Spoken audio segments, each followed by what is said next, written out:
Hey guys, this is Ash here from the Network Studios. Welcome back to another video. I've not done a video at this studio for quite some time. Today I'm going to show you guys my DJ setup. I've kind of got back into DJing a bit lately, and I want to try and get better at DJing. I had a little controller and I've hooked up a little setup. I am going to be upgrading this at some point to something a little bit more better and upmarket, but this'll do for now. This is what I've kind of got for now, so let's go ahead, take you inside and show you everything. So we'll start off with the key main thing to everything, you know, DJing, the controller.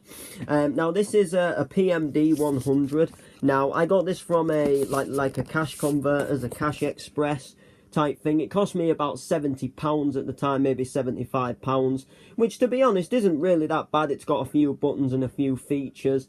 It is a good controller, but I'm just looking for something a bit more now upmarket. This kind of doesn't really serve its time properly. It's a virtual DJ controller, and you've got to have a license for virtual DJ now to use a controller, which I think is a bit stupid.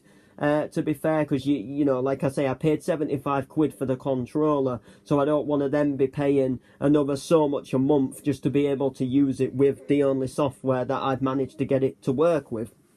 So other than that though, it's a cracking controller. You get a 29-day trial to use this without paying for a license, and then once that 29 days is up, I believe you get like 10 minutes a day. Like, you get to use it free for 10 minutes, and then it'll just keep warning you about upgrading it. So I do need to update, I do need to upgrade. The only thing I'd say wrong about this controller is it's very light.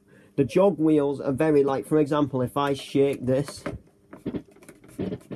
you see how it's making the scratching noise? Like, the jog wheels are moving. So if you're like really going in hard in the mix and you're like proper turning them, and you like knock the controller or just happen to shake it a bit off like that, you know, you're doing that about, sometimes you can get like some weird scratching noises going through your mix, which isn't necessarily always the best. You know, it can be a little bit annoying as to how light it is. Like, these just move like so easy. Like, you only got to touch them and it makes a scratching noise, which is a little bit annoying. If you obviously trying to mix, but it works all fine. So now I'm going to show you the setup and how it's plugged in. So we've got my laptop here, which is displaying Virtual DJ 8. We've got my TV screen that's also displaying Virtual DJ 8. Now the reason why I did this, one, it looks cool.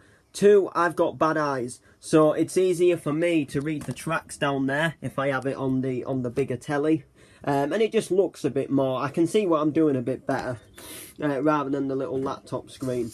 But if I move on the controller, look, so say if I'm like selecting tracks, look, that selects, and it works all fine through the telly, and stuff like that. Which is good. The only thing is it cuts off the screen a little bit, but not the actual DJ thing itself, so that doesn't particularly really bother me. So we've got a USB lead. Well, the USB goes into the back of the laptop, so you can see there it's that one just there. This one that I'm holding here, that goes into there and then goes into the controller. We've got a little aux cable from my stereo jack leads. That's this one here. This one goes up into my mixer, so this can also control my, you know, like my main volume and stuff, of like, you know, like the songs and stuff as well, for that. And then finally, last but not least, we've got a HDMI lead which goes from the back of the laptop into the TV, and that's how my Virtual DJ is obviously displayed on the TV screen. And then of course my mixer here goes to these two speakers, which it always has done, and that's what is obviously playing the sound. So if I press play on here,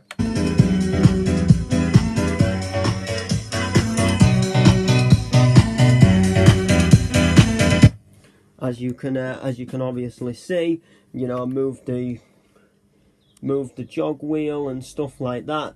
And then obviously if I switch the crossfader, and press play.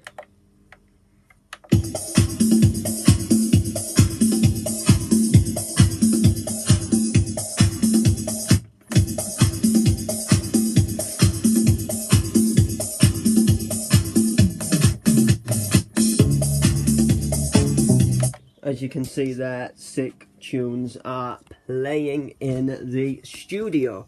And then of course I've just got my disco lights and stuff like that, which I put on when it goes quite dark. So that's really it. That's the DJ setup. If you want me to talk more about advice, more about equipment, I will go over equipment and stuff like that. I don't mind doing it. It's just I'm not sure if any of you guys on the channel are really into that type of stuff, like me making videos about music equipment, when we've kind of grown our channel based around Minecraft and building and stuff like that, and obviously like role playing. But let me know. Cheers guys, like, subscribe, comment. We'll see you guys in the next one.